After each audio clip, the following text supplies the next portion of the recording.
In today's video, I'm going to teach you how to unlink and edit a component in Webflow. This quick and straightforward process will give you the flexibility to customize individual components on your website without altering others that may have been linked. So, let's dive right in and break it down step by step. Firstly, you'll want to make sure you have Webflow open and are logged into your account. Once you've logged in, locate and open your specific site from your Webflow dashboard. This is where we'll be making all the changes today. Now take a look at the left-hand side of your screen. Here, you'll find a series of icons that correspond to different Webflow functions.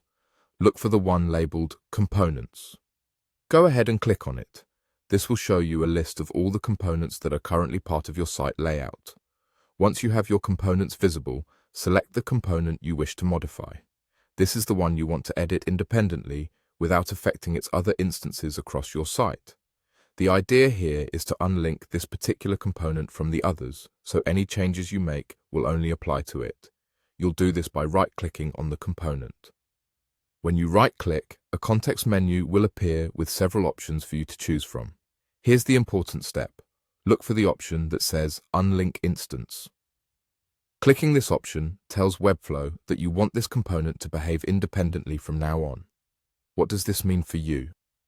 Simply that any edits or customizations you apply to this unlinked component will not carry over to the other linked instances elsewhere on your site.